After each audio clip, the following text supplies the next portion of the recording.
നമ്മുടെ കേരളത്തിൻ്റെ മുഖ്യമന്ത്രി കഴിഞ്ഞ ദിവസം പറഞ്ഞത് കേന്ദ്ര ഗവൺമെൻറ് പ്രധാനപ്പെട്ട മേജർ മിനറൽസ് അവരുടെ അധീനതയിൽ കൊണ്ടുപോകാൻ പരിശ്രമിക്കുന്നു ബജറ്റിലൂടെ എന്നാണ്.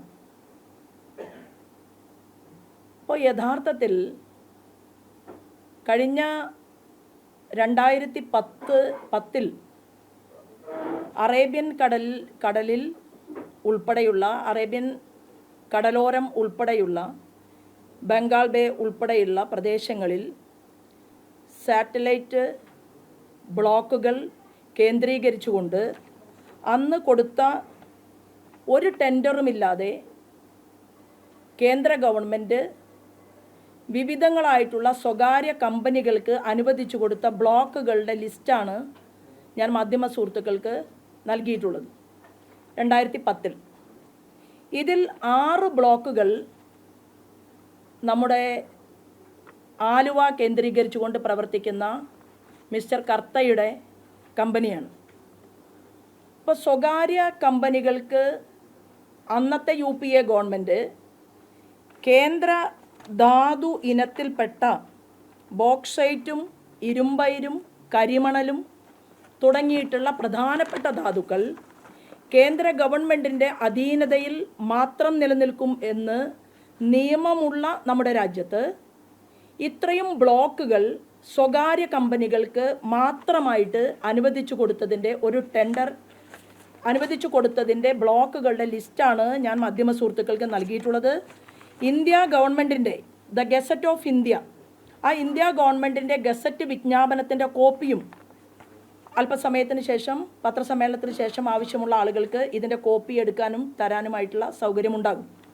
ഞാൻ പറഞ്ഞു വന്നത് 2010 വരെ ഈ രാജ്യത്ത് നടത്തിക്കൊണ്ടിരുന്നത് കൽക്കരി മേഖലയാണെങ്കിലും ഇതുപോലെയുള്ള കേന്ദ്ര മേജർ മിനറൽസ് ആണെങ്കിലും തോന്നിയ ആളുകൾക്ക് കേന്ദ്ര ഗവൺമെൻറ്റിനെ സ്വാധീനിച്ചുകൊണ്ട് ടെൻഡറുകൾ എടുക്കാം എന്നുള്ള ഒരു മാനദണ്ഡവുമില്ലാതെ ഈ ഗവൺമെൻറ്റിൻ്റെ മുതൽ കൈക്കലാക്കാം എന്നുള്ള തീരുമാനമായിരുന്നു UPA ഗവൺമെൻറ്റിനുണ്ടായിരുന്നത്. അന്ന് നമ്മുടെ കടലോരം ഇതുപോലെ പല സ്വകാര്യ വ്യക്തികളും കൈയടക്കി വച്ചിരിക്കുകയായിരുന്നു.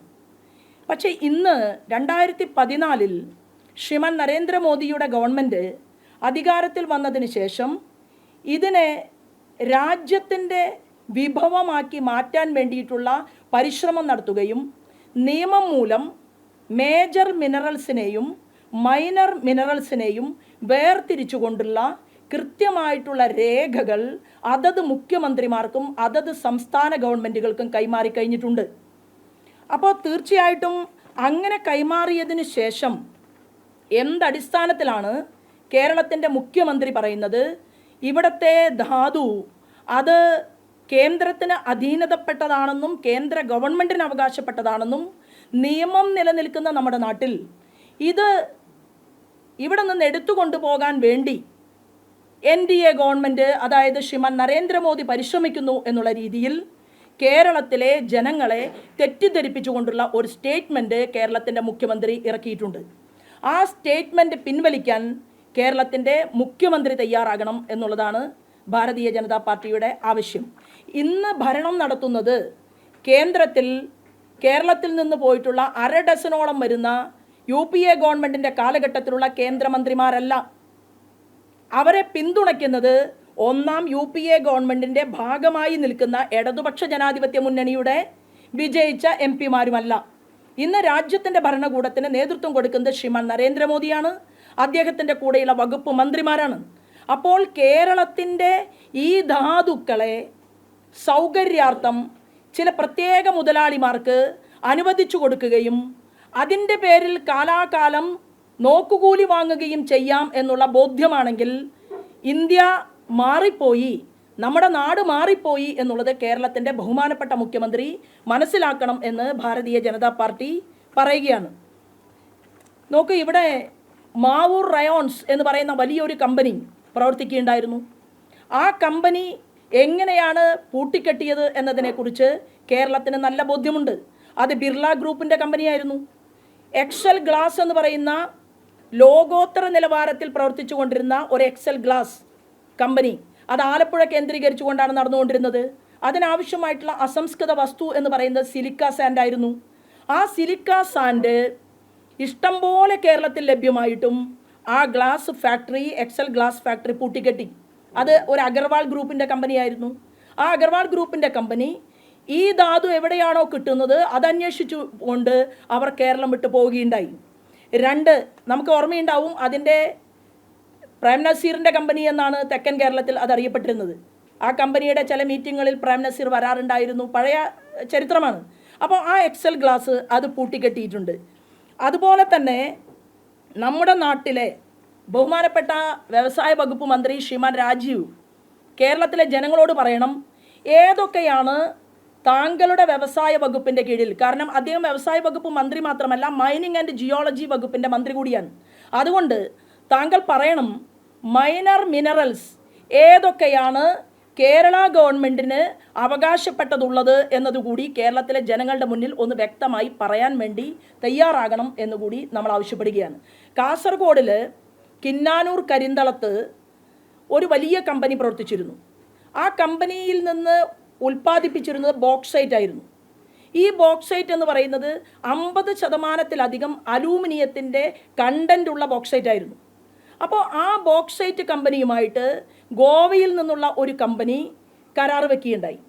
അപ്പോൾ കരാർ വെച്ച് ഗോവയിലേക്ക് ബോക്സൈറ്റ് കടത്തിക്കൊണ്ട് നമ്മുടെ സ്റ്റേറ്റിൽ നിന്ന് വേറൊരു സംസ്ഥാനത്തേക്ക് ഇത് കയറ്റുമതി ചെയ്തയക്കുമ്പോൾ 50% അലുമിനിയം കണ്ടൻ്റുള്ള ഈ ബോക്സൈറ്റ് ആണ് എന്ന് ബോധ്യപ്പെട്ട് കഴിഞ്ഞാൽ ഇൻവോയ്സ് എഴുതേണ്ടത് ഇത് ബോക്സൈറ്റ് എന്നുള്ള രീതിയിലാണ്. പക്ഷെ ഇവരെന്ത് ചെയ്തു? ഇവർ ചുവന്ന മണ്ണ് എന്ന് കാണിച്ചുകൊണ്ട് ഇൻവോയ്സ് എഴുതി ഗോവ വരെ കൊണ്ടുപോയി ഗോവയിൽ നിന്ന് ഈ ബോക്സൈറ്റ് ചൈനയിലേക്ക് കടത്തിക്കൊണ്ടുപോയി. ഇത് ഞാൻ പറഞ്ഞതല്ല, ഇത് ആ കമ്പനിയുടെ തന്നെ തൊഴിലാളികളും അവിടുത്തെ CITUവിൻ്റെ നേതൃനിരയിലിരിക്കുന്ന ആളുകളും ഉൾപ്പെടെ പരാതി അന്നത്തെ കേരളത്തിൻ്റെ മുഖ്യമന്ത്രിക്ക് കൊടുത്തു, അന്നത്തെ വ്യവസായ വകുപ്പ് മന്ത്രിക്ക് പരാതി കൊടുത്തു. പൗരജനങ്ങൾ ഒരുമിച്ച് കൂടി വലിയ സമരം കാസർഗോഡ് ഈ കിന്നാനൂർ കരിന്തളത്തുണ്ടായി. ഇപ്പോൾ ആ കമ്പനി പൂട്ടിക്കെട്ടിയിരിക്കുകയാണ്. ആ കമ്പനിയിൽ നിന്ന് ഉൽപ്പാദിപ്പിച്ചിരുന്ന ഈ ബോക്സൈറ്റിലെ ചില കണ്ടൻറ്റുകൾ ഉപയോഗിച്ചുകൊണ്ടായിരുന്നു മലബാർ സിമൻസ് അസംസ്കൃത വസ്തുവിന് വേണ്ടി ഉപയോഗിച്ചുകൊണ്ടിരുന്നത്.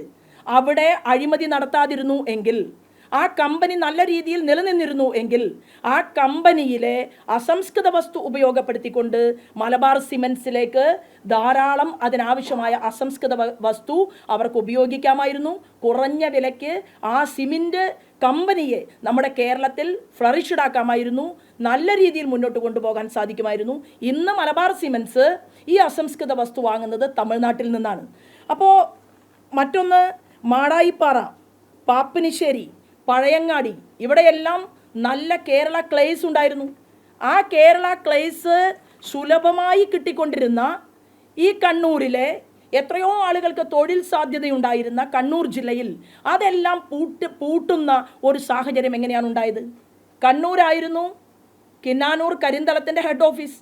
കണ്ണൂരിൽ ഇരുന്നു കൊണ്ട് കാസർഗോഡിലെ മൈൻസിനെ നിയന്ത്രിക്കാൻ സാധിക്കുമായിരുന്ന, ഇവിടെ എല്ലാം തന്നെ വികസന സാധ്യതകൾ ഒരുക്കാൻ സാധിക്കുമായിരുന്ന ഇത്രയേറെ കമ്പനികൾ തുറന്ന് പ്രവർത്തിച്ചിട്ടും അതൊന്നൊന്നായി അവസാനിപ്പിക്കുകയും അത് മുന്നോട്ട് കൊണ്ടുപോകാൻ സാധിക്കാത്ത ഒരു സാഹചര്യവുമാണ് ഇവിടുത്തെ മൈനിങ് ആൻഡ് ജിയോളജിക്കും ഇവിടുത്തെ വ്യവസായ വകുപ്പിനും ഉണ്ടായിട്ടുള്ളത് എന്നുകൂടി ഓർമ്മപ്പെടുത്താൻ ഭാരതീയ ജനതാ പാർട്ടി ആഗ്രഹിക്കുകയാണ്. നമുക്ക് ഇന്ത്യൻ ഇംഗ്ലീഷ് ക്ലേ ലിമിറ്റഡ് എന്ന് പറയുന്ന ഒരു കമ്പനി ഓർമ്മയുണ്ടാവും. അതായത് തെക്കൻ കേരളത്തിലാണ് അത് നല്ല രീതിയിൽ പ്രവർത്തിച്ചുകൊണ്ടിരുന്നത്. ആ കമ്പനി മറ്റു സംസ്ഥാനങ്ങളിൽ അവരുടെ കമ്പനിയുടെ പ്രവർത്തനത്തിന് വേണ്ടി മറ്റു സംസ്ഥാനങ്ങളിലേക്ക് അവർ ചേക്കാറാൻ തുടങ്ങി. കുണ്ട്ര ക്ലേസ് ഉണ്ടായിരുന്നു. ഈ കുണ്ട്ര ക്ലേസിൽ നിന്ന് ഉണ്ടാക്കുന്ന ഉൽപ്പന്നങ്ങൾക്ക് വേണ്ടി ജപ്പാൻ വരെ കാത്തിരിക്കുകയായിരുന്നു എന്ന് ചരിത്രം നമ്മെ ബോധ്യപ്പെടുത്തുന്നുണ്ട്. അപ്പോൾ ആ കമ്പനിയും ഇന്ന് പ്രവർത്തനരഹിതമായിട്ട് നിലകൊള്ളുകയാണ്. അപ്പോൾ ഇവിടെ കേന്ദ്രത്തിൻ്റെ അധീനതയിലുള്ള ഈ ബോക്സൈറ്റിനെയും ചക്കിട്ടപ്പാറയിൽ ഇരുമ്പയിര് ഖനനം ചെയ്യാൻ വേണ്ടി ഒരു സ്വകാര്യ വ്യക്തിയുമായിട്ട് കരാറുണ്ടാക്കിയതും പിന്നീട് ചക്കിട്ടപ്പാറ ഖനനവുമായി ബന്ധപ്പെട്ടുകൊണ്ട് വിജിലൻസ് അന്വേഷണം വരികയും ആ വിജിലൻസ് അന്വേഷണം എവിടെയും പുറത്ത് കാണാതിരിക്കുകയും ഒക്കെ ചെയ്ത ചരിത്രം നിലനിൽക്കെ തന്നെ ഇപ്പോൾ കേരളത്തിൻ്റെ മുഖ്യമന്ത്രി ആവശ്യപ്പെടുന്നതും ആഗ്രഹിക്കുന്നതും ബോക്സൈറ്റും ഇരുമ്പയിരും ബ്ലാക്ക് സാൻഡും ഇതിനെ കേരളത്തിന് ഉപയോഗിക്കണം എന്നാണെങ്കിൽ കേരളം എന്ന് പറയുന്ന സംസ്ഥാനം കേന്ദ്രത്തിൻ്റെ അകത്തുള്ള ഒരു സംസ്ഥാനമാണ് എന്നുള്ളത് ബഹുമാനപ്പെട്ട മുഖ്യമന്ത്രി മനസ്സിലാക്കിക്കൊണ്ട് സ്റ്റേറ്റ്മെൻറ്റുകൾ നടത്തുന്നത് കേരളത്തിലെ ജനങ്ങളുടെ മുന്നിൽ താങ്കൾക്ക് കുറച്ചെങ്കിലും ഈ കാര്യങ്ങളിൽ സത്യസന്ധത ഉണ്ട് എന്ന് തോന്നാൻ ഉപകാരപ്പെടും എന്ന് ഭാരതീയ ജനതാ പാർട്ടി പറയുകയാണ്. അതിൽ തന്നെ നോക്കൂ, KMML എന്ന് പറയുന്ന ഒരു കമ്പനി നമുക്കുണ്ടല്ലോ ചവറയിൽ. ഈ ചവറയിലെ കമ്പനിക്കകത്ത് ടൈറ്റാനിയം ഡയോക്സൈഡ് അവർ ഉൽപ്പാദിപ്പിച്ചിട്ട് അത് കെട്ടിക്കിടക്കുകയാണ്. എന്നാൽ ഈ ടൈറ്റാനിയം ഡയോക്സൈഡ് തന്നെ ഉപയോഗിച്ചുകൊണ്ടുള്ള Asian paints, Berger paints, Indigo paints, MRF paints, JSW paints, ഈ പെയിൻറ്റ് കമ്പനികളെല്ലാം ഇന്ന് അവരുടെ അസംസ്കൃത വസ്തുവായിട്ടുള്ള ഈ ടൈറ്റാനിയം ഡയോക്സൈഡിന് വേണ്ടിയിട്ട് അവർ മറ്റു രാജ്യങ്ങളിൽ നിന്നാണ് അസംസ്കൃത വസ്തു ഇറക്കിക്കൊണ്ടിരിക്കുന്നത്. എന്തുകൊണ്ട് കേരളത്തിലെ KMMLന് ലാഭകരമായി പ്രവർത്തിക്കാൻ സാധിക്കുന്നില്ല?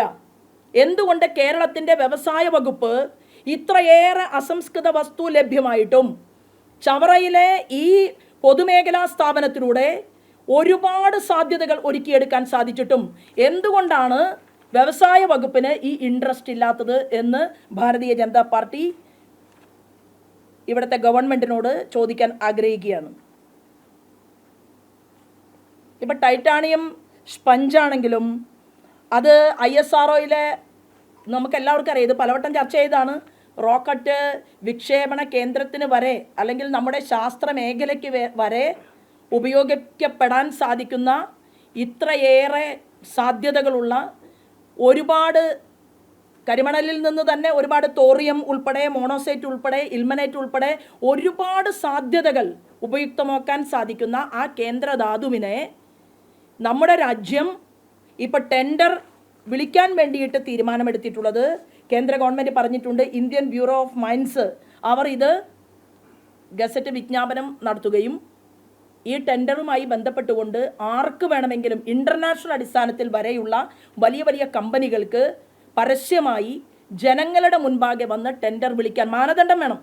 ആ മാനദണ്ഡം എന്ന് പറയുന്നത് എത്ര അസംസ്കൃത വസ്തു ഡിഫറൻ്റ് ആയിട്ട് ഉണ്ടാക്കിയെടുക്കാൻ സാധിച്ചിട്ടുള്ള കമ്പനികളാണോ ആ കമ്പനികൾക്ക് ഗുണകരമായ രീതിയിൽ ടെൻഡറിൽ പാർട്ടിസിപ്പേറ്റ് ചെയ്യാൻ സാധിക്കുമെന്ന് പറഞ്ഞിട്ടുള്ള ഒരു കേന്ദ്ര ഗവൺമെൻറ്റിനെതിരായിക്കൊണ്ടാണ് ഈ ധാതുക്കൾ ഇവിടെ നിന്ന് ചാക്കിൽ കെട്ടി എന്തായാലും ശ്രീമാൻ നരേന്ദ്രമോദി ഈ കരിമണൽ വാങ്ങിക്കൊണ്ടുപോയിട്ട് സ്വന്തം ആവശ്യത്തിന് വിൽക്കാൻ വേണ്ടിയിട്ടല്ല ഇത് കേന്ദ്രത്തിൻ്റെ അധീനതയിൽ കൊണ്ടുവന്നിട്ടുള്ളത്. ഇത് നമ്മുടെ രാജ്യത്തിൻ്റെ വിഭവമാണ്. അത് സൗകര്യപൂർവ്വം ഏതെങ്കിലും സ്വകാര്യ വ്യക്തികൾക്ക് രഹസ്യമായിട്ട് കൊടുക്കാനുള്ള പ്ലാൻ അത് സംസ്ഥാന ഗവൺമെൻറ്റിനും സാധിക്കില്ല. പഴയ കോൺഗ്രസിൻ്റെ നേതാക്കന്മാർ അങ്ങനെ ചെയ്തിരുന്നു. അതിൽ പ്രധാനപ്പെട്ട റോൾ വഹിച്ച അന്നത്തെ ട്രാൻസ്പോർട്ടേഷൻ്റെ ആളുകളൊക്കെ ഉണ്ട്, ട്രാൻസ്പോർട്ടേഷൻ കമ്മിറ്റിയിൽപ്പെട്ട ആളുകളൊക്കെ ഉണ്ട്. അതൊക്കെ നിലനിൽക്കുന്ന യാഥാർത്ഥ്യമാണ്. അപ്പോൾ പ്രതിപക്ഷം പാളത്തൊപ്പി അണിഞ്ഞുകൊണ്ട് KC വേണുഗോപാലും ശ്രീമാൻ പ്രതാപനും ചേർന്ന് ഒരു സമരം നടത്താൻ വേണ്ടി പോയി. ആ സമരത്തിൽ അവരുടെ ആവശ്യം ഇതുതന്നെയായിരുന്നു, ഇത് കേരളത്തിന് അവകാശപ്പെട്ടതാണ്. എന്നാൽ കേരളത്തിന് അവകാശപ്പെട്ടത് KMMLനെ പുനരുജ്ജീവിപ്പിക്കാനോ അവിടെ സാധ്യതകൾ തുറക്കാനോ വേണ്ടിയിട്ടല്ല. ശ്രീമാൻ എളമരം കരീം യൂണിയൻ്റെ ലീഡറായിരിക്കുമ്പോൾ, ചന്ദ്രശേഖരൻ മറ്റൊരു പാർട്ടിയുടെ യൂണിയൻ ലീഡറായിരിക്കുമ്പോൾ രണ്ടുപേരും കൂടി സെക്രട്ടേറിയറ്റിൻ്റെ മുന്നിൽ സമരം നടത്തിയതും കരിമണൽ സ്വകാര്യ മുതലാളിക്ക് ആവശ്യത്തിന് അസംസ്കൃത വസ്തു കിട്ടുന്നില്ല എന്ന് പറഞ്ഞുകൊണ്ടായിരുന്നു. നമുക്കൊരു ദുരന്തമുണ്ടായി കേരളത്തിൽ. ആ ദുരന്തമുഖത്ത് അന്ന് തോട്ടപ്പള്ളി സ്പിൽവേയിൽ നിന്ന് ആ പ്രദേശത്തു നിന്ന് മുഖ്യമന്ത്രിയുടെ ഡിസാസ്റ്റർ മാനേജ്മെൻറ്റ് എന്ന് പറഞ്ഞുകൊണ്ട് ധാരാളം ടൺ കണക്കിന് കരിമണൽ എടുത്തു. എന്നാൽ അത് KMMLനല്ല കൈമാറിയിട്ടുള്ളത് എന്ന് കേരളം ചർച്ച ചെയ്തിട്ടുള്ളതാണ്. ഇത് തീർച്ചയായിട്ടും ഒരു അടിയന്തരമായിട്ടുള്ള ഒരു ശ്രദ്ധ പൊതുസമൂഹത്തിൻ്റെ ഈ വിഷയത്തിൽ ഉണ്ടാകും എന്ന് ഭാരതീയ ജനതാ പാർട്ടി കരുതുകയാണ്.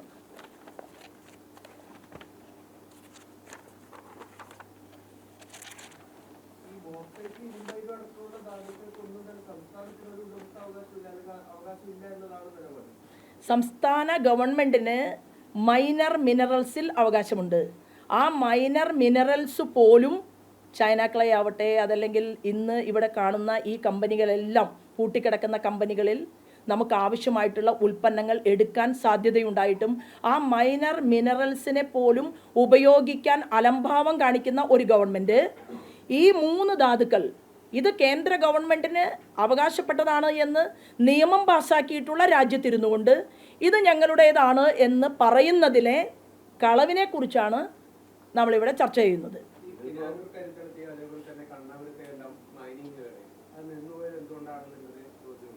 അല്ല, കിന്നാരൂർ കരിന്തളത്ത് സംഭവിച്ചത് അവിടെ നിന്ന് യൂണിയൻ്റെ തലപ്പത്തിരിക്കുന്നവർ മാത്രമല്ല തൊഴിലാളികൾ ഉൾപ്പെടെയുള്ളവർക്ക് കുറേ നാൾ കഴിഞ്ഞപ്പോഴാണ് മനസ്സിലായത് ഇവർ ഉൽപ്പാദിപ്പിക്കുന്ന ഈ ഉൽപ്പന്നം പോകുന്നത് അന്താരാഷ്ട്ര മാർക്കറ്റിലേക്കാണ്.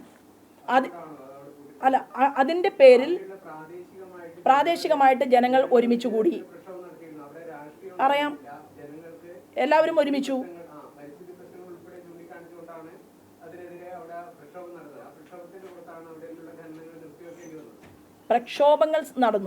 പ്രക്ഷോഭങ്ങൾ നടന്നതുകൊണ്ട് അവിടെ പൂട്ടിക്കെട്ടിപ്പോയതല്ല. അന്നത്തെ ആ കേസ് അവിടെ നിന്ന് കൊടുത്ത അവിടുത്തെ യൂണിയൻ തൊഴിലാളികളും അവിടുത്തെ ജോലി ചെയ്തിരുന്ന ആളുകളും ചേർന്നുകൊണ്ട് കൊടുത്ത പരാതിയുടെ അടിസ്ഥാനത്തിൽ ഒരു വിജിലൻസ് എൻക്വയറിക്ക് വിട്ടു. ആ വിജിലൻസ് എൻക്വയറി അന്ന് നടപ്പിലാക്കാൻ വേണ്ടി രംഗത്ത് വന്ന ആ റിപ്പോർട്ട് പോലും കേരളത്തിൻ്റെ മുൻപാകെ വരികയോ അല്ലെങ്കിൽ ജനങ്ങളുടെ മുൻപാകെ വെക്കുകയോ ചെയ്തിട്ടില്ല. പുറത്തേക്ക് കാണിച്ചത് എന്താണ്? അവിടെ തൊഴിലാളികൾ എല്ലാവരും ചേർന്നുകൊണ്ട് അവിടുത്തെ മനുഷ്യർ ഖനനത്തിനെതിരായി വന്നതുകൊണ്ടാണ് ഇത് പൂട്ടിക്കെട്ടിപ്പോയത് എന്നായിരുന്നു. CBI എൻക്വയറി വന്നല്ലോ.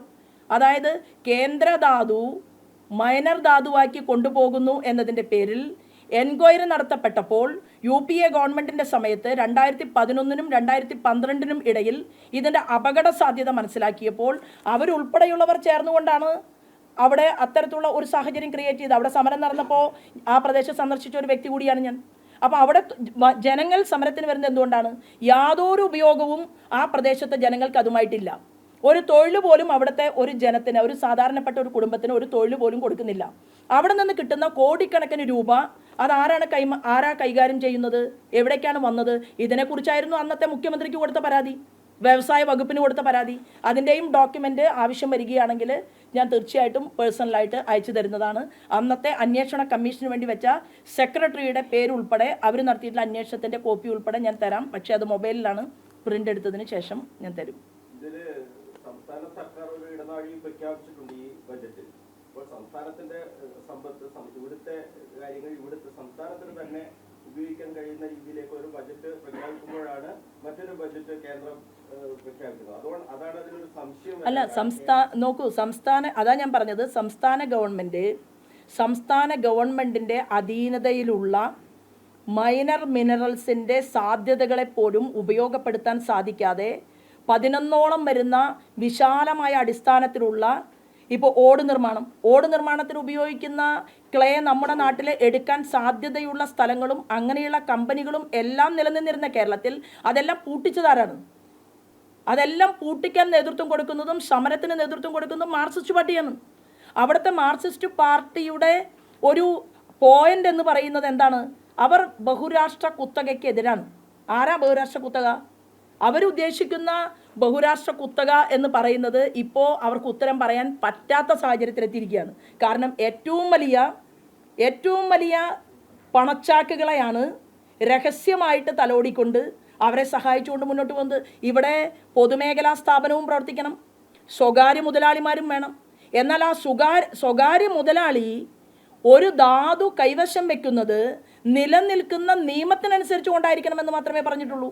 കേന്ദ്ര ഗവൺമെൻറ് പ്രഖ്യാപിച്ച കാര്യം, കേന്ദ്ര ഗവൺമെൻറ്റിൽ അതായത് ശ്രീമാൻ നരേന്ദ്രമോദി ഭാരതീയ ജനതാ പാർട്ടിയിൽ വിശ്വസിക്കുന്ന ഒരു പ്രധാനമന്ത്രിയാണ്.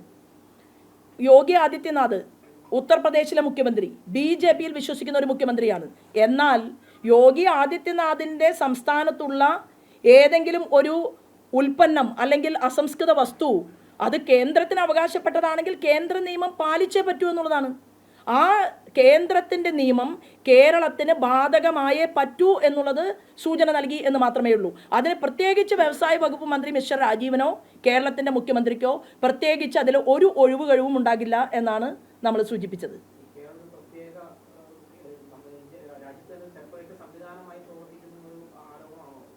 അല്ല, രാജ്യത്ത് ഒരു പ്രത്യേക സംവിധാനമായിട്ടാണ് പ്രവർത്തിച്ചത്. കാരണം 2 ഉദാഹരണങ്ങൾ ഞാൻ പറയാം.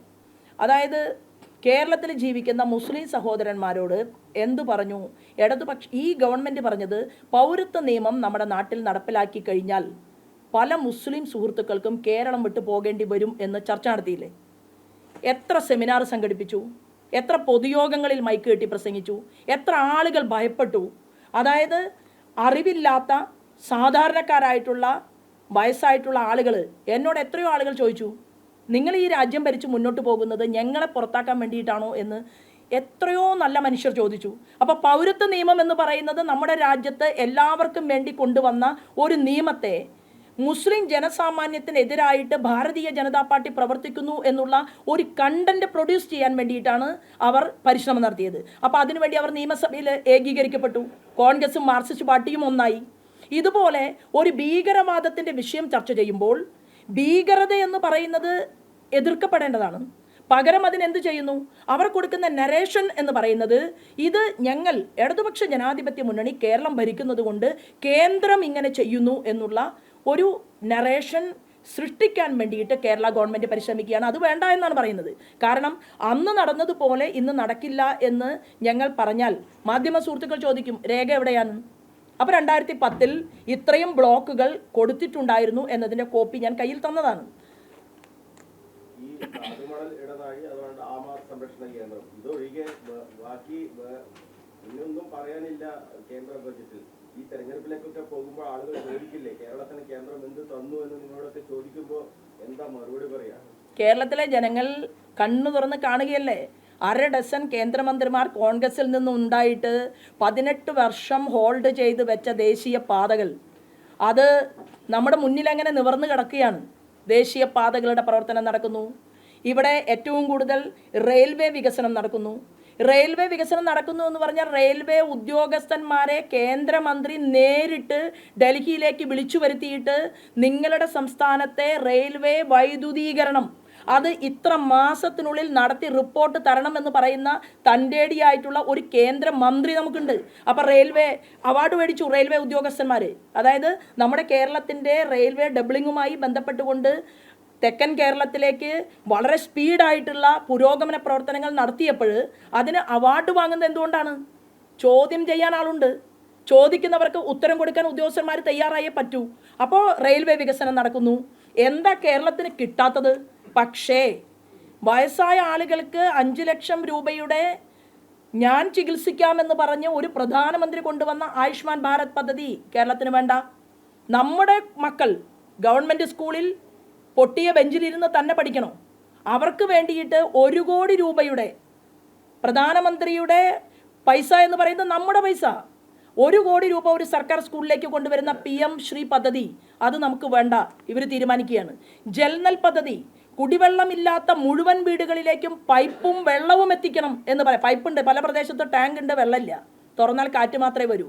പക്ഷെ പൈപ്പും വെള്ളവും എത്തിക്കണമെന്ന് പറയുന്ന ജൽനൽ പദ്ധതി അത് പാതി വഴിയിൽ എത്തി നിൽക്കുകയാണ്. കേന്ദ്രം ഒരു പ്രൊജക്റ്റ് പ്രഖ്യാപിച്ചാൽ കേരളം മാറ്റിവെക്കേണ്ട പൈസ എവിടെയാണ്? അതെന്താ ഇല്ലാത്തത്?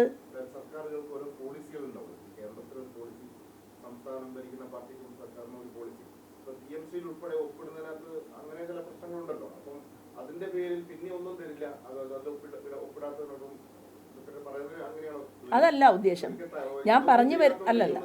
ഞാൻ പറഞ്ഞത് ആ PM ശ്രീ പദ്ധതി പോലെ കിട്ടാവുന്ന പദ്ധതികൾ മുഴുവൻ നേടിയെടുക്കാനുള്ള ഒരു താല്പര്യം ഭരണപക്ഷവും പ്രതിപക്ഷവും, ഇപ്പം BJP, മാർക്സിസ്റ്റ് പാർട്ടി, കോൺഗ്രസ്, ഇതെല്ലാം തന്നെ ഓരോ രാഷ്ട്രീയക്കാർ വിശ്വസിക്കുന്ന പ്രത്യയശാസ്ത്രങ്ങളാണ്. എന്നാൽ തനത് കേരളത്തിൻ്റെ വികസനം എന്ന് പറയുന്ന സമയത്ത് ഒരു എക്സാമ്പിൾ ഞാൻ പറയാം. കഴിഞ്ഞ ദിവസം തിരുവനന്തപുരത്ത് ഒരു മീറ്റിംഗ് ഉണ്ടായിരുന്നു. ആ മീറ്റിങ്ങിൽ മാധ്യമപ്രവർത്തകർ 25 വർഷവും 30 വർഷവും പ്രവർത്തിച്ച മാധ്യമരംഗത്തെ വളരെ അഗ്രേസരന്മാരായിട്ടുള്ള ആളുകൾ ഇരിക്കുന്ന ഒരു മീറ്റിംഗ്, ചേംബർ ഓഫ് കൊമേഴ്സിൻ്റെ ആളുകൾ ഇരിക്കുന്ന ഒരു മീറ്റിംഗ്. അതിനകത്ത് മാർക്സിസ്റ്റ് പാർട്ടിയുടെ മുൻ മന്ത്രി, ഇപ്പോഴത്തെ മന്ത്രി മിസ്റ്റർ ശിവൻകുട്ടി, അതുപോലെ മുൻ മന്ത്രി മിസ്റ്റർ ശിവകുമാർ, BJPയുടെ ഭാഗത്തു നിന്ന് എനിക്കും ഇരിക്കാൻ അവസരം കിട്ടി. അപ്പോൾ അവിടെ തിരുവനന്തപുരത്തിൻ്റെ വികസനം എന്നായിരുന്നു ആ ചർച്ച. ആ തിരുവനന്തപുരത്തിൻ്റെ വികസനവുമായി ബന്ധപ്പെട്ടുകൊണ്ട് വിഴിഞ്ഞത്തു നിന്ന് റിംഗ് റോഡുകൾ ഉണ്ടാക്കുന്നതിനെക്കുറിച്ചും വിഴിഞ്ഞത്തിൻ്റെ സാധ്യതകളെ ഉപയോഗപ്പെടുത്തുന്നതിനെക്കുറിച്ചും അവിടെ വരുന്ന വസ്തുക്കൾ ക്രയവിക്രയം ചെയ്യാൻ വേണ്ടിയിട്ട് എത്രമാത്രം തിരുവനന്തപുരം പാകമാണ് എന്നതിനെക്കുറിച്ചുമായിരുന്നു ചർച്ച. സത്യത്തിൽ ദുഃഖകരമെന്ന് പറയട്ടെ, മാർക്സിസ്റ്റ് പാർട്ടിയുടെ അനുഭാവമുള്ള ചേംബർ ഓഫ് കോമേഴ്സിൻ്റെ വലിയ ആളുകൾ വരെ അവിടെ പറഞ്ഞ എന്താണെന്നറിയുമോ? സ്ഥലം കൊടുക്കാൻ തിരുവനന്തപുരത്തുകാർ തയ്യാറായിട്ടും ഹെക്ടർ കണക്കിന് ഭൂമി ഞങ്ങൾ നൽകാമെന്ന് തിരുവനന്തപുരം പറഞ്ഞിട്ടും അത് നേടിയെടുക്കാനുള്ള ശുഷ്കാന്തി കേരളത്തിൻ്റെ ഗവൺമെൻറ് എത്രയും വേഗത്തിൽ നടപ്പിലാക്കണമെന്നാണ് അവർ പറഞ്ഞത്. മുൻ മന്ത്രി പറഞ്ഞു എല്ലാ സഹായ സഹകരണങ്ങളും ഞങ്ങൾ നൽകാം എന്ന് പറഞ്ഞു. ഞാൻ അവിടെ സംസാരിച്ചത് ഭാരതീയ ജനതാ പാർട്ടിയുടെ സംസ്ഥാന ജനറൽ സെക്രട്ടറി എന്നുള്ള രീതിയിൽ ഞാൻ ഇവിടെ ഇരിക്കുന്നുണ്ടെങ്കിലും കോൺഗ്രസും മാർക്സിസ്റ്റ് പാർട്ടിയും പ്രവർത്തിക്കുന്ന ആരോ ആവട്ടെ, അത് മന്ത്രിയാവട്ടെ സാധാരണ രാഷ്ട്രീയ പ്രവർത്തകനാവട്ടെ, നിങ്ങളോടൊപ്പം ഒരു മീഡിയേറ്ററായി നിങ്ങൾ കാണാൻ ആഗ്രഹിക്കുന്ന ഏത് ക്യാബിനറ്റ് മിനിസ്റ്ററുടെ മുറിയിലേക്കും വരാൻ ഞാൻ തയ്യാറാണ് എന്നാണ് ഞാൻ പറഞ്ഞത്. എന്നിട്ട് ഞാൻ കൂട്ടത്തിൽ ഒരു വരി പറഞ്ഞു, വികസനത്തിന് വേണ്ടി എന്തുകൊണ്ട് നമുക്ക് ഒന്നായിക്കൂടാ? അത് കേരളം ചർച്ച ചെയ്യപ്പെടേണ്ടതല്ലേ എന്നതാണ് ചോദ്യം. കേന്ദ്രത്തിലെ ഏറ്റവും, അതായത് ഇന്ത്യയുടെ പ്രൈം മിനിസ്റ്റർ എത്ര തവണ അടുത്തിരുന്നു? കേരളത്തിന് ആവശ്യമുള്ളതെല്ലാം അങ്ങ് തരണം എന്ന് പറഞ്ഞുകൊണ്ട് കൊടുത്ത ഒരു നിവേദനത്തിൻ്റെ പേപ്പർ കേരളത്തിൻ്റെ മുഖ്യമന്ത്രി കാണിക്കട്ടെ. ഞാൻ വരാം. അപ്പോൾ അങ്ങനെ ഒരു പേപ്പർ ഉണ്ടോ? അങ്ങ് എന്തെല്ലാം കാര്യങ്ങളാണ് ആവശ്യപ്പെട്ടത് എന്ന് ചോദിക്കുമ്പോൾ, ഇന്നലെ KV തോമസ് സാറും എന്നെയും ഒരു ചർച്ചയിൽ ഫോൺ പ്രോഗ്രാം എന്നുള്ള രീതിയിൽ ഫോണിലൂടെ ഒരു ചർച്ചയ്ക്ക് വിളിക്കുകയുണ്ടായി.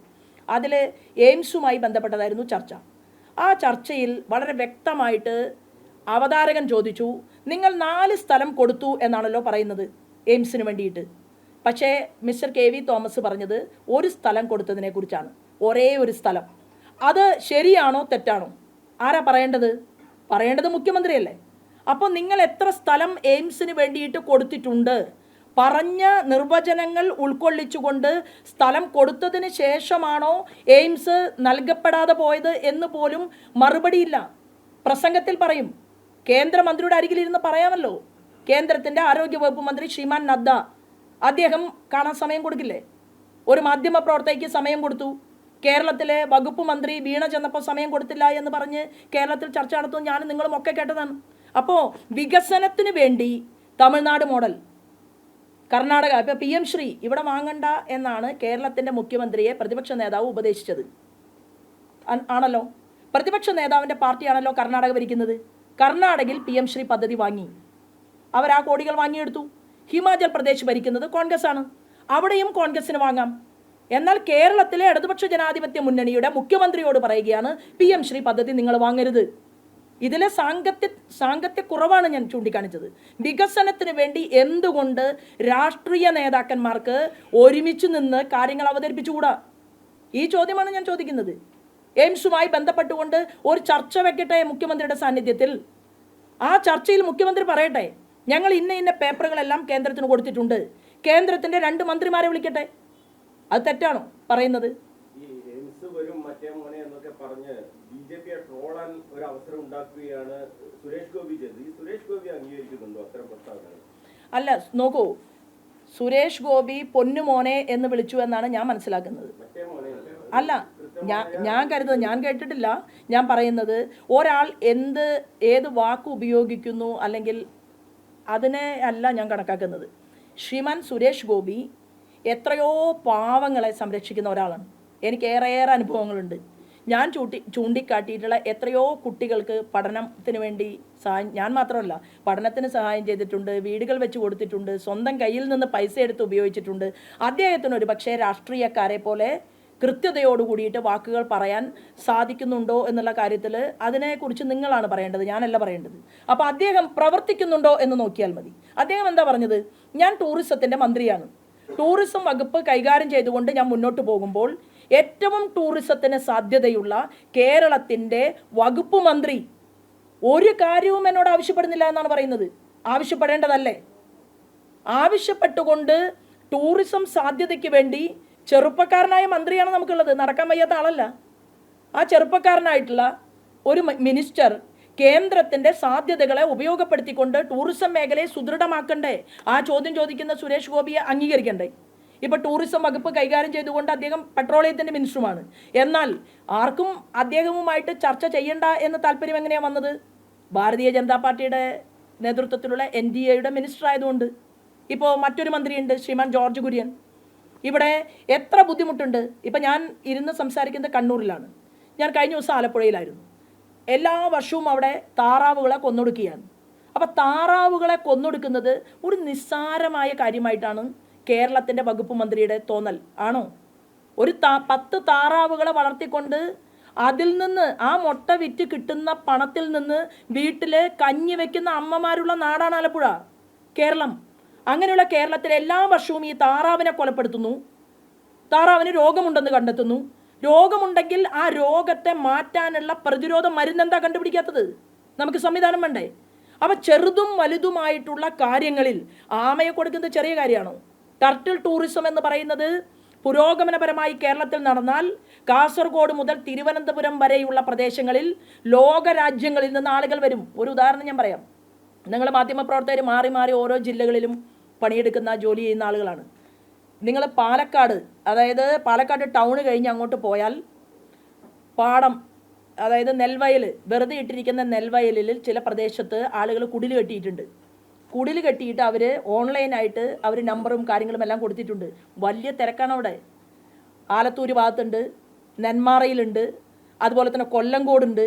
അവിടെ വന്ന് വൈകുന്നേരം കാറ്റ് കൊള്ളാൻ വേണ്ടിയിട്ട് ലോകരാജ്യങ്ങളിൽ നിന്നാണ് ആളുകൾ വരുന്നത്. അപ്പോൾ ടൂറിസത്തിൻ്റെ സാധ്യതയെ ഉപയോഗപ്പെടുത്താൻ ആത്മീയ ടൂറിസം ആണെങ്കിലും നമുക്കറിയാം സാധിക്കുന്ന ഫാമിംഗ് ഇപ്പോൾ നഷ്ടമാണെന്ന് പറയുന്നുണ്ട് അല്ലേ? നെൽകൃഷി നഷ്ടമാണ്. എന്നാൽ പിന്നെ ചില പ്രദേശങ്ങളിലെങ്കിലും ഫാമിംഗ് ടൂറിസത്തെക്കുറിച്ച് നമുക്ക് ചിന്തിച്ചുകൂടെ? അഡ്വഞ്ചർ ടൂറിസം, ഇവിടെ ആളുകൾ വരുന്നുണ്ട്. പക്ഷേ 10 ദിവസം അഡ്വഞ്ചർ ടൂറിസത്തിന് തുടങ്ങി അവസാനിക്കുന്നതിനുള്ളിൽ 16 പേർക്ക് പരിക്ക് പറ്റി. അപ്പോൾ ഇതെങ്ങനെ നൂതനമായ ശൈലിയിൽ നടപ്പിലാക്കാൻ സാധിക്കും എന്ന് ചിന്തിക്കേണ്ടതിന് പകരം കേന്ദ്രത്തെ കുറ്റം പറഞ്ഞിരിക്കാതെ ബജറ്റിൽ ഞങ്ങൾക്ക് വാരിക്കോരി പറയാമായിരുന്നല്ലോ. ഭാരതീയ ജനതാ പാർട്ടി നേതൃത്വം നൽകുന്ന NDA ഗവൺമെൻറ്റിന് കേരളത്തിലൊരു തെരഞ്ഞെടുപ്പ് വരുന്നുണ്ട്, 3 മാസം കഴിഞ്ഞാൽ കുറേ BJPക്കാർ ജയിക്കണം എന്നായിരുന്നു ഞങ്ങളുടെ നേതൃത്വത്തിൻ്റെ ചിന്തയെങ്കിൽ നടക്കാൻ പറ്റാത്ത കാര്യങ്ങളും പറയാം. പക്ഷേ ശ്രീമാൻ നരേന്ദ്രമോദി പറയുന്നത് പ്രാവർത്തികമാക്കണം എന്ന് താല്പര്യമുള്ള ഒരു പ്രധാനമന്ത്രിയും ബജറ്റിൽ പറയാത്ത കാര്യങ്ങളാണ് കേരളത്തിൽ നടപ്പിലാക്കിക്കൊണ്ടിരിക്കുന്നത്. ബജറ്റിൽ പറയാത്ത കാര്യങ്ങൾ നടപ്പിലാക്കിക്കൊണ്ടിരിക്കുകയും ചെയ്യുന്നു എന്നുള്ളത് കൊണ്ട് ഇനിയും സമയം വൈകിട്ടില്ല. നമുക്ക് രാഷ്ട്രീയത്തിന് അതീതമായി പരിശ്രമം നടത്തണം എന്നാണ് ഈ വിഷയത്തെക്കുറിച്ച് എനിക്ക് പറയാനുള്ളത്.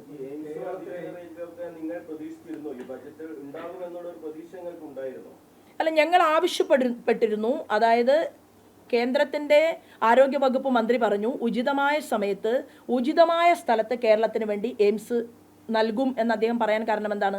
അതിനെക്കുറിച്ച് പരിശോധന കേന്ദ്ര ഗവൺമെൻറ്റിൻ്റെ ഭാഗത്തു നിന്ന് നടക്കുന്നുണ്ട്. കൊടുത്ത സ്ഥലം മാത്രമല്ല, അവർക്ക് അവരുടേതായിട്ടുള്ള സംവിധാനമുണ്ട്. അത് പരിശോധിക്കാനും മനസ്സിലാക്കാനും എല്ലാം അവരുടെ സംവിധാനങ്ങൾ പ്രവർത്തിക്കും. അത് കിട്ടുകയില്ല എന്ന് ആരും പറഞ്ഞിട്ടില്ല. എയിംസും കിട്ടും, നമുക്ക് അതിവേഗ പാതയും കിട്ടും. കഴിഞ്ഞ ദിവസം എനിക്കൊരു സ്ലിപ്പ് ഓഫ് ടങ് സംഭവിച്ചു. 46 മില്യൺ ആളുകൾ ഉപയോഗപ്പെടുത്തുന്ന ഡൽഹി മീററ്റ് റെയിൽവേയുമായി ബന്ധപ്പെട്ടുകൊണ്ട് ഞാൻ സംസാരിക്കുമ്പോൾ ഞാനത് കോടി എന്നുള്ള കണക്കിൽ പറയുകയും അത് മനോരമ തമാശ രൂപേണയാണെങ്കിലും ചൂണ്ടിക്കാണിക്കുകയും എന്നെ തിരുത്തുകയും ചെയ്തതിൽ ഞാൻ സന്തോഷം പ്രകടിപ്പിക്കുകയാണ്. സ്പീഡായിട്ട് കാര്യങ്ങൾ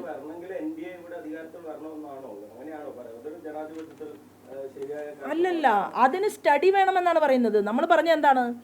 ഇവർ കൊടുത്ത പ്രൊജക്റ്റ് എന്ന് പറയുന്നത് RRTS ആണ്.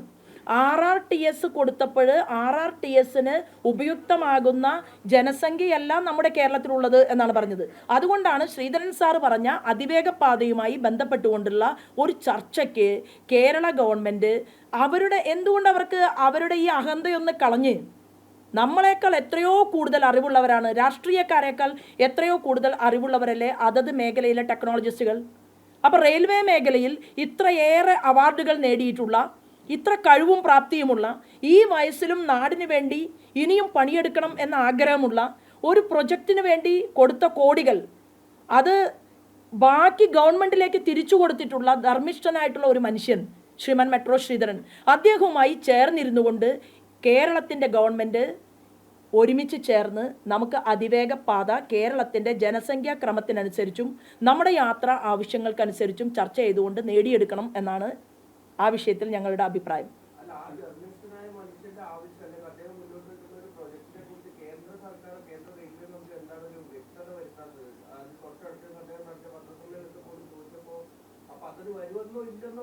അല്ല, വ്യക്തത വരാത്തതിൻ്റെ കാരണം സംസ്ഥാന ഗവൺമെൻറ് കൊടുത്ത RRTS പദ്ധതിയും ശ്രീധരൻ സാറ് കൊടുത്ത പദ്ധതിയും ആനയും ആടും അത്രയും വലിയ വ്യത്യാസമുണ്ട്.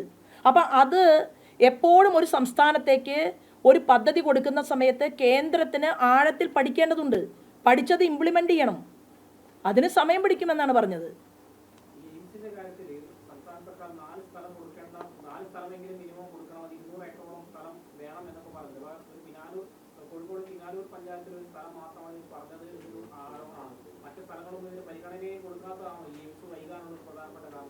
ഇന്നലെ മാധ്യമപ്രവർത്തകൻ ചോദിച്ചു ശ്രീമാൻ KV തോമസ് സാറിനോട്, നിങ്ങൾ ഒരു സ്ഥലമാണല്ലോ കൊടുത്തത്, മാത്രവുമല്ല അവിടെ ശാസ്ത്രീയമായിട്ട് അതിനകത്തുള്ള ചില കാര്യങ്ങൾ തെറ്റുകൾ ചൂണ്ടിക്കാണിക്കുകയുണ്ടായി. ശ്രീമാൻ KV തോമസ് മറുപടി പറയുമ്പോൾ പറഞ്ഞത്, ഇനിയും കേരള ഗവൺമെൻറ്റിന് ഇതിനെക്കുറിച്ചുള്ള കാര്യങ്ങൾ അറിയിക്കാമല്ലോ എന്നാണ് പറഞ്ഞത്. അതിനർത്ഥം അറിയിച്ചത് പോരാ എന്നാണല്ലോ. അല്ലെങ്കിൽ അദ്ദേഹം പറയുമായിരുന്നു, ഞങ്ങൾ 4 പ്രദേശങ്ങൾ കൊടുത്തു, 4 കാര്യങ്ങൾ ഞങ്ങൾ ഐഡൻറ്റിഫൈ ചെയ്തിട്ടും കേന്ദ്രം അവഗണിച്ചു എന്നല്ല അദ്ദേഹം മറുപടി പറഞ്ഞത്. അദ്ദേഹം പറഞ്ഞു ഒരു സ്ഥലം കൊടുത്തു എന്ന് അദ്ദേഹം സമ്മതിച്ചു, എന്നാൽ ഇനിയും കൂടുതൽ കാര്യങ്ങൾ കേരളം വേണമെങ്കിൽ ചെയ്യാം, കേന്ദ്രം തീർച്ചയായിട്ടും കേരളത്തെ അവഗണിക്കാൻ പാടില്ല. അത് രാഷ്ട്രീയമായിട്ട് അദ്ദേഹം പറയുമല്ലോ, കാരണം അദ്ദേഹം വേറൊരു പാർട്ടിക്കാരനാണ്. എന്നിരുന്നാൽ പോലും അദ്ദേഹം പറഞ്ഞ മറുപടിയിൽ കേരളം ചെയ്തത് പൂർണ്ണമല്ല എന്നുള്ള രീതിയിലാണ് അദ്ദേഹം പൊതുജനങ്ങൾ കേൾക്കെ പറഞ്ഞത്. സംസ്ഥാനത്തെ കുറ്റപ്പെടുത്തണമെങ്കിൽ എയിംസ് പ്രഖ്യാപിച്ച് അതിനുശേഷമുള്ള നടപടികളൊന്നും സംസ്ഥാനം സ്വീകരിച്ചില്ല എന്ന് പറയാമായിരുന്നല്ലോ, പ്രഖ്യാപിക്കാമായിരുന്നു. അല്ല, ഞങ്ങൾക്ക് അങ്ങനെ ഒരു സംസ്ഥാന ഗവൺമെന്റിനെ കുറ്റപ്പെടുത്താനുള്ള താല്പര്യമുള്ള ഒരു പാർട്ടിയല്ല, അല്ലെങ്കിൽ ഒരു ഭരണകൂടമല്ല ഞങ്ങളുടേത്. പാർട്ടിയല്ല, ഭരണകൂടമല്ല ഞങ്ങളുടേത്. ഇവിടെ ആരും ചോദിച്ചതല്ല. ഞാൻ അത് പറയുന്നത് ശരിയാണോ എന്ന് പോലും എനിക്കറിയില്ല. മഹിളാ മോർച്ചയുടെ സംസ്ഥാന അധ്യക്ഷ എന്നുള്ള രീതിയിൽ എനിക്ക് വളരെയേറെ ആത്മബന്ധമുണ്ടായിരുന്ന ഒരാളായിരുന്നു ശ്രീമതി സ്മൃതി ഇറാനി.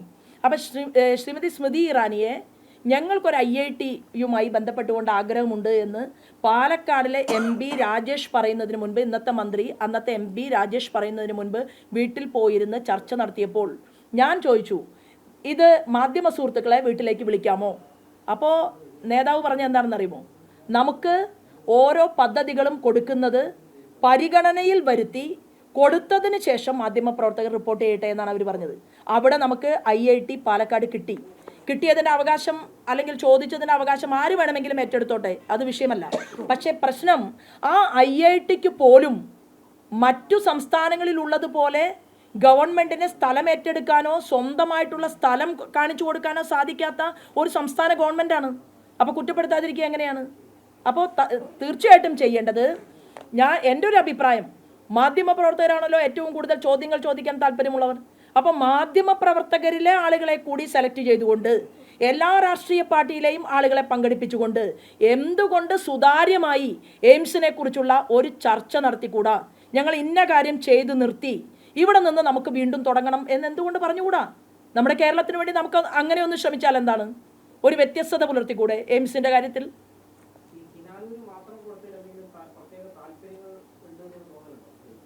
അല്ല, ഞാൻ കേരളത്തെ സംബന്ധിച്ച് ചിന്തിക്കുമ്പോൾ ഭാരതീയ ജനതാ പാർട്ടിയുടെ സംസ്ഥാന ജനറൽ സെക്രട്ടറി എന്നുള്ള ഒരു പോസ്റ്റിൽ ഇരുന്നു കൊണ്ട് സംസാരിക്കുന്ന ഒരാളാണ്.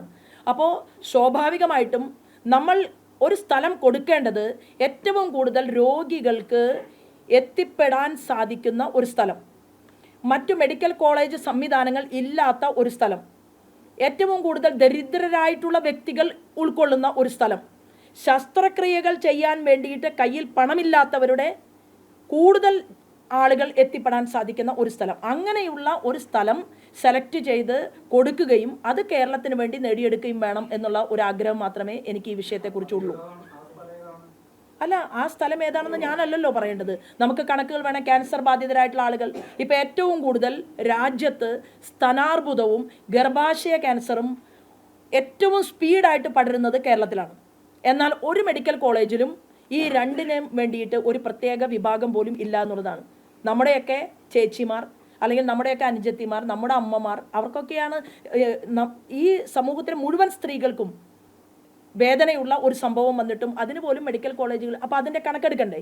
ഏത് ജില്ലയിലാണ് ഇത് പടരുന്നത്, എവിടെയാണ് ഇത് കൂടുതലുള്ളത്, അപ്പോൾ ഏത് പ്രദേശത്താണ് ഇതിന് സെൻറ്ററുകൾ എത്രയും പെട്ടെന്ന് വരേണ്ടത്? ആ കണക്ക് പറയാൻ ഞാൻ രാഷ്ട്രീയക്കാരിയാണ്. എനിക്കതിനെക്കുറിച്ച് പഠിച്ചിട്ട് വേണം പറയാൻ.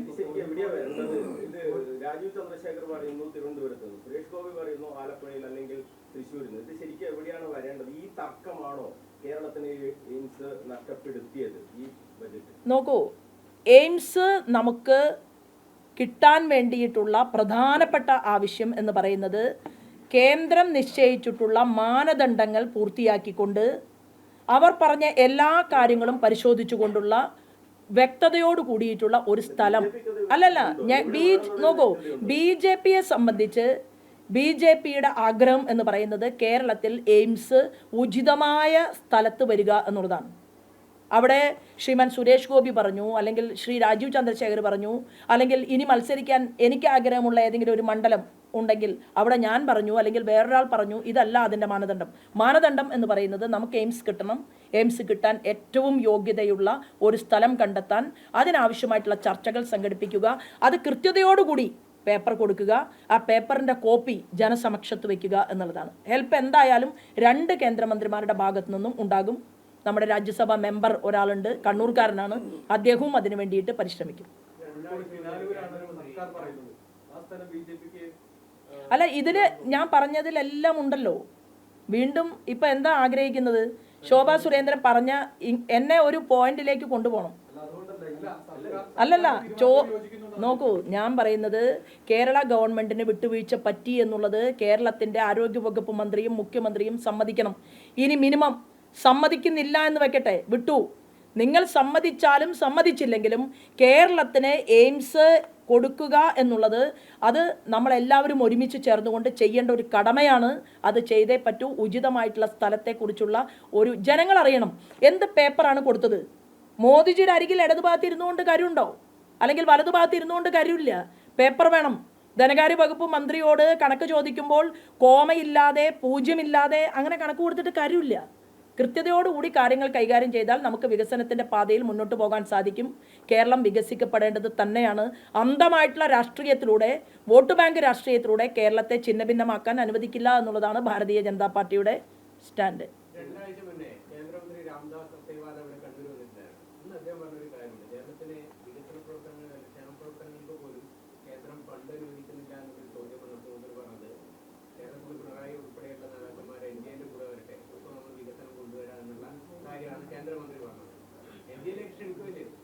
അല്ല, അത് അദ്ദേഹത്തിന് വ്യക്തിപരമായിട്ട് അദ്ദേഹം വിശ്വസിക്കുന്ന ഒരു പ്രസ്ഥാനത്തിലേക്ക് ആളുകൾ കൂടുതൽ വരണം എന്നുള്ള രീതിയിൽ അദ്ദേഹം ഒരു തമാശ പറഞ്ഞതായിരിക്കും. അല്ലല്ല, അത് ഒരു വ്യക്തി, അതായത് അദ്ദേഹം ഭാരതീയ ജനതാ പാർട്ടിയുടെ കൂടെയുള്ള NDAയുടെ ഒരു വകുപ്പ് മന്ത്രിയാണ്. അദ്ദേഹം ചിലപ്പോൾ ആഗ്രഹിക്കുന്നുണ്ടാവും. കാരണം വലിയ വലിയ ആളുകൾ പാർട്ടിയിലേക്ക് കടന്നു വരികയാണ്. നോർത്ത് ഇന്ത്യയിലൊക്കെ അദ്ദേഹം കാണുന്നത് ഉത്തരാഖണ്ഡിൻ്റെ കോൺഗ്രസിൻ്റെ മുൻ മുഖ്യമന്ത്രി ഇപ്പോൾ BJPയിലാണ്. ആസാമിലെ വലിയ നേതാവ് BJPയിലാണ്. UPA ഗവൺമെൻറ്റിൻ്റെ മുൻ കേന്ദ്രമന്ത്രി അദ്ദേഹം ഇപ്പോൾ BJPയിലാണ്. ഇങ്ങനെ നോക്കുമ്പോൾ പഞ്ചാബിൽ അമരീന്ദർ സിംഗ് ഉൾപ്പെടെയുള്ള ആളുകളൊക്കെ, അപ്പോൾ അദ്ദേഹം വന്നപ്പോൾ തോന്നി, അപ്പോൾ കേരളത്തിൽ നിന്നും വലിയ വലിയ ആളുകൾ വരുന്നതിനെക്കുറിച്ചുള്ള ചർച്ചകളൊക്കെ അദ്ദേഹം മനസ്സിലാക്കിയിട്ടുണ്ടാവും. അപ്പോൾ അദ്ദേഹം ഒരു തമാശയായിട്ട് ആഗ്രഹം പ്രകടിപ്പിച്ചു എന്നാണ് ഞാൻ കരുതുന്നത്. അല്ല, മുഖ്യമന്ത്രി അത് അദ്ദേഹത്തിൻ്റെ അവകാശമാണ്. അതിന് മറുപടി പറയേണ്ടത് ആരാണ്? ഒരു കേന്ദ്രമന്ത്രി, NDAയുടെ ഒരു കേന്ദ്രമന്ത്രി, അങ്ങനെ ഉത്തരവാദിത്തപ്പെട്ട ഒരു കേന്ദ്രമന്ത്രി കേരളത്തിൻ്റെ മുഖ്യമന്ത്രിയെ NDAയിലേക്ക് ക്ഷണിച്ചിട്ടും ഇതുവരെ മുഖ്യമന്ത്രി കമാന്നൊരക്ഷരം മറുപടി പറഞ്ഞിട്ടില്ലല്ലോ. ഞാൻ പോകുന്നില്ല എന്നൊന്നും പറഞ്ഞത് നമ്മളാരും കേട്ടിട്ടില്ല. അപ്പം അത് അവർ തമ്മിൽ തീർക്കും. അല്ല, അത് അവർ തമ്മിൽ തീർക്കട്ടെ.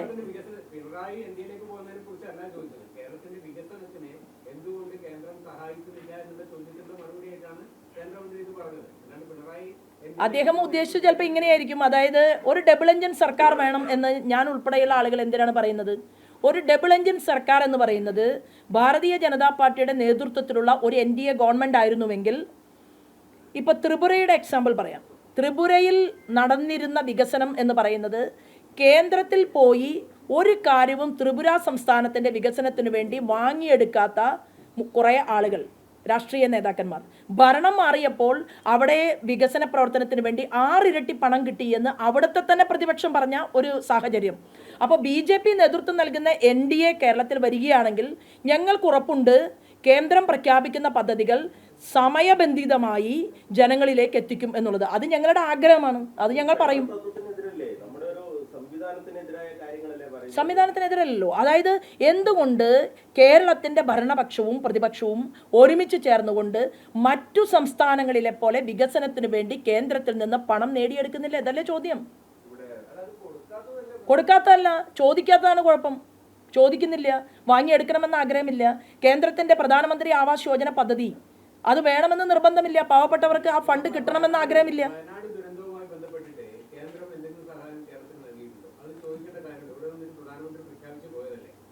കേന്ദ്രം ചോദിച്ച കണക്ക് ധനകാര്യ വകുപ്പ് മന്ത്രി കൊടുത്തിട്ടില്ല എന്ന് ഫിനാൻസ് മിനിസ്റ്റർ അസന്നിഗ്ധമായി വ്യക്തമാക്കി.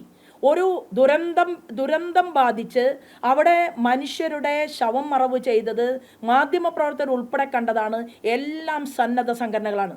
അത് സേവാഭാരതി ആകട്ടെ, അല്ലെങ്കിൽ മുസ്ലിം ലീഗിൻ്റെ നേതൃത്വത്തിലുള്ള സന്നദ്ധ സംഘടനയാകട്ടെ, എല്ലാ രാഷ്ട്രീയ പാർട്ടിയുടെയും അവരോട് അനുഭാവം പുലർത്തുന്ന സന്നദ്ധ സംഘടനകൾ നേരിട്ട് കൈമെയ് മറന്ന് അവരവിടെ പണിയെടുത്തതിന് ഒരു ശവസംസ്കാരത്തിന് 1 ലക്ഷം എഴുതി കൊടുത്ത ഗവൺമെൻറ്റാണ് കേരള ഗവൺമെൻറ്. അപ്പോൾ ദുരന്തത്തിന് വേണ്ടി കൊടുത്ത 19,000 കോടിയോളം വരുന്ന തുകയുടെ കണക്ക് ഇതുവരെ കേന്ദ്രത്തിന് സബ്മിറ്റ് ചെയ്യപ്പെട്ടിട്ടില്ല എന്ന് ഫിനാൻസ് മിനിസ്റ്റർ പറഞ്ഞു. തർക്കിക്കേണ്ടത് ഞാനല്ല, കേരളത്തിൻ്റെ ധനകാര്യ വകുപ്പ് മന്ത്രി മറുപടി പറയണം. ഞാൻ ഇവിടുത്തെ പൊതുപ്രവർത്തകയാണ്, രാഷ്ട്രീയ പ്രവർത്തകയാണ്. അല്ല, കേന്ദ്രം എടുത്ത നിലപാടെന്ന് പറയുന്നത് കൃത്യമായിട്ട് കണക്ക് സബ്മിറ്റ് ചെയ്യുകയും ആവശ്യം ഉന്നയിക്കുകയും അതിനുവേണ്ടി എന്താ ഒരു 2 or 3 തവണ ചർച്ച ചെയ്താൽ എന്താ നാണക്കേടുണ്ടോ? ഇന്ത്യയിൽ ഇത്രയും പ്രഗത്ഭയായിട്ടുള്ള ഒരു ധനകാര്യ വകുപ്പ് മന്ത്രിയുമായി വയനാട് ദുരന്തവുമായി ബന്ധപ്പെട്ടുകൊണ്ട് ഞാൻ ഒരു 3 വട്ടം ചർച്ച നടത്തി എന്ന് പറയാൻ, അതിനു വേണ്ടിയിട്ട് മാധ്യമപ്രവർത്തകർ ഉൾപ്പെടെയുള്ളവർ മനസ്സിലാക്കിയാൽ, പൊതുജനങ്ങൾ മനസ്സിലാക്കിയാൽ തെറ്റുണ്ടോ? ചെയ്യണം, ചെയ്യുന്നില്ല. അല്ല, സംസ്ഥാന ഗവൺമെന്റ് എന്ന പിന്നെ ധനകാര്യ വകുപ്പ് മന്ത്രി രാജിവെക്കട്ടെ.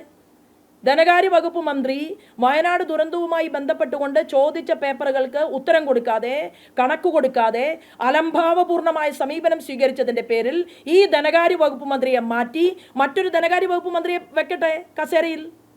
അതല്ലേ ചെയ്യേണ്ടിയിരുന്നത്? ഇപ്പോൾ വീണ്ടും തെരഞ്ഞെടുപ്പ് നമ്മുടെ മുന്നിൽ നിൽക്കുകയാണ്. അപ്പോൾ തീർച്ചയായിട്ടും ജനാധിപത്യത്തിൽ ജനങ്ങൾ ഇതെല്ലാം കാണുകയും കേൾക്കുകയും ചെയ്യുന്നുണ്ട് എന്ന് തന്നെയാണ് എൻ്റെ വിശ്വാസം. അതെ,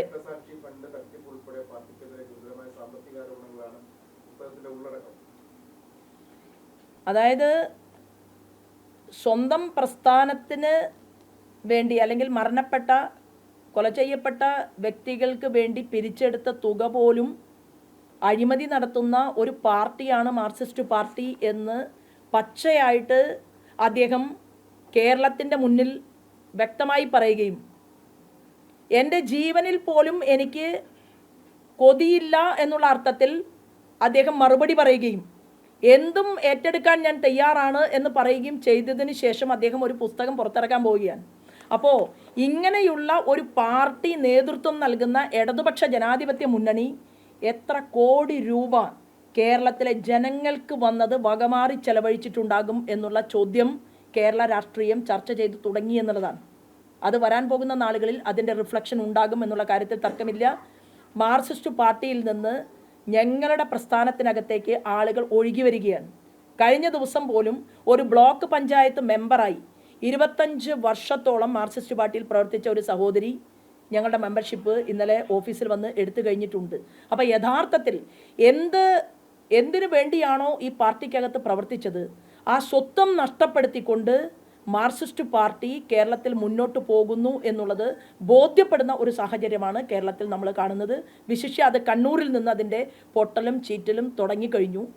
ഒരു സ്വത്വബോധമില്ലാത്ത ഒരു പ്രസ്ഥാനമായിട്ട് മാർക്സിസ്റ്റ് പാർട്ടി മാറുകയാണ്. അതിൻ്റെ റിഫ്ലക്ഷൻ ഇപ്പോൾ ഇവിടെ തന്നെ കണ്ടില്ലേ. BJPയുടെ ഒരു കൊടി കുത്താൻ സാധിക്കാത്ത പ്രദേശങ്ങളിൽ, കണ്ണൂരിൽ ഞങ്ങൾക്കിപ്പോൾ ഓരോ പ്രദേശത്തും എത്ര മെമ്പർമാരെ സൃഷ്ടിക്കാൻ സാധിച്ചു? അതെങ്ങനെ വന്നു? ഭാരതീയ ജനതാ പാർട്ടിയിലേക്ക് മറ്റൊരു ചിഹ്നത്തിൽ മത്സരിച്ച് വേറൊരു പ്രസ്ഥാനത്തിൽ വിശ്വസിച്ചിരുന്ന ഒരു വ്യക്തി ഞങ്ങളുടെ പാർട്ടിക്കകത്തേക്ക് കടന്നത്. ഇതെല്ലാം നമ്മൾ കഴിഞ്ഞ കാല കേരളം ചർച്ച ചെയ്തതാണ്. അപ്പോൾ മാറ്റം എന്തായാലും ഉണ്ടാകും. അത് ഓരോ മേഖലകളിലും നടന്നുകൊണ്ടിരിക്കുകയാണ്. കണ്ണൂരിലും അതിൻ്റെ പ്രതിഫലനമുണ്ട് എന്നുള്ള കാര്യത്തിൽ തർക്കമില്ല.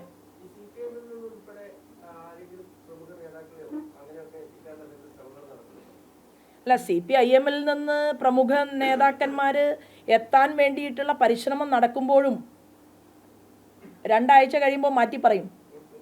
എനിക്കിതൊന്നും അറിയില്ലേ എന്ന് പറയുന്ന മാർക്സിസ്റ്റ് പാർട്ടിയുടെ നേതാക്കന്മാരുള്ള അതീവ പരിണിതപ്രജ്ഞത രാഷ്ട്രീയത്തിലുള്ള ആളുകളുള്ള ഒരു നാടാണ് ഈ കണ്ണൂർ.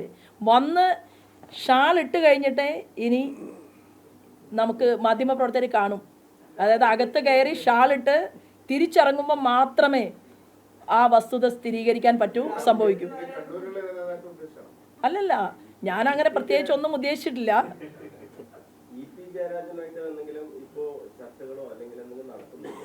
അല്ല, ഇപ്പം അത് പറയാം, അതാണ് എന്നെ കൊണ്ട് പറയിപ്പിക്കാൻ ശ്രമിക്കുന്നതെന്ന് അറിയാം. അതിനെ ഞാനൊരു തമാശയായിട്ട് കരുതിയാണ്. പറയേണ്ട സമയത്തെല്ലാം തന്നെ അദ്ദേഹത്തിന് മറുപടി ഞാൻ കൊടുത്തിട്ടുണ്ട്.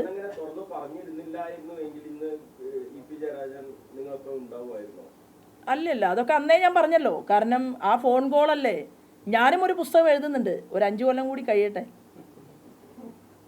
പല കാര്യങ്ങളും പൊതുസമൂഹത്തിൽ ഇതുവരെ പറയാത്ത പല കാര്യങ്ങളും 2004 ഉപതെരഞ്ഞെടുപ്പിൽ മുൻ മുഖ്യമന്ത്രി കരുണാകരൻ്റെ മകനെതിരെ മത്സരിച്ചപ്പോൾ മുതലുള്ള പല രഹസ്യങ്ങളും നമുക്കും പറയാനുണ്ട്. അപ്പം നല്ലൊരു പേരിട്ടുകൊണ്ട് നമുക്കും അങ്ങനെ ഒരു പുസ്തകം ഇറക്കാം.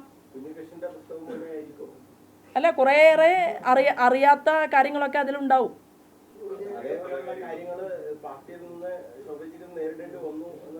അല്ലല്ല, ഇപ്പോൾ ഈ ഒരു പ്രസ് കോൺഫറൻസിൽ ആവശ്യമുള്ള ചോദ്യങ്ങൾക്ക് മാത്രം ഞാൻ മറുപടി പറഞ്ഞാലും എന്നെ പോകാൻ അനുവദിക്കും എന്നുള്ള ഉറപ്പ് എനിക്കുണ്ട്. Thank you.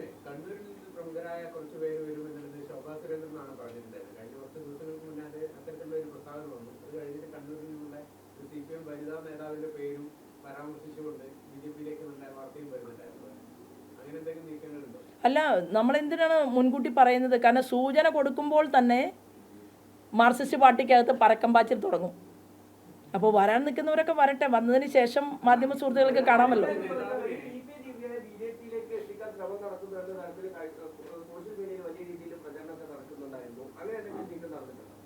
അത് ദിവ്യയെ മാർക്സിസ്റ്റ് പാർട്ടിക്ക് വേണ്ട എന്ന് തോന്നിയിട്ടുണ്ടാവും. PP ദിവ്യ എന്ന് പറയുന്നത് നമ്മളൊക്കെ കഴിഞ്ഞ സമയത്ത് ചർച്ച ചെയ്ത വ്യക്തിയല്ലേ. അതായത് ഒരു മനുഷ്യനെ നാവുകൊണ്ട് അറുത്തറുത്ത് കൊലപ്പെടുത്തിയ, അതിനുശേഷം എത്രയോ ചർച്ചകൾ നടന്ന അവരുടെ പാർട്ടിയിലുള്ളവർ തന്നെ, ഞാൻ അങ്ങനെയാണ് കരുതുന്നത്. ഞാനിപ്പോൾ ജില്ലാ അധ്യക്ഷനോട് ഇരിക്കുന്നുണ്ട്, അത് കൂടുതൽ ആധികാരികമായിട്ട് അദ്ദേഹത്തിന് പറയാൻ സാധിക്കൂ. അല്ല, ഞങ്ങളെ സംബന്ധിച്ച് പ്രത്യയശാസ്ത്ര പ്രതിബദ്ധത എന്ന് പറയുന്നത് ഏറ്റവും പ്രധാനമാണ്. അപ്പോൾ ഞങ്ങൾ ആഗ്രഹിക്കുന്നത് ഒരു പരിധി വരെ രാഷ്ട്രീയ പ്രവർത്തനം നടത്തി ആ രാഷ്ട്രീയ പ്രവർത്തനത്തിൽ വിജയിച്ച് ജനങ്ങളുടെ മുന്നിൽ കഴിവും പ്രാപ്തിയും ഒക്കെ തെളിയിച്ച് എത്രയോ ആളുകൾ വരാനുണ്ട്.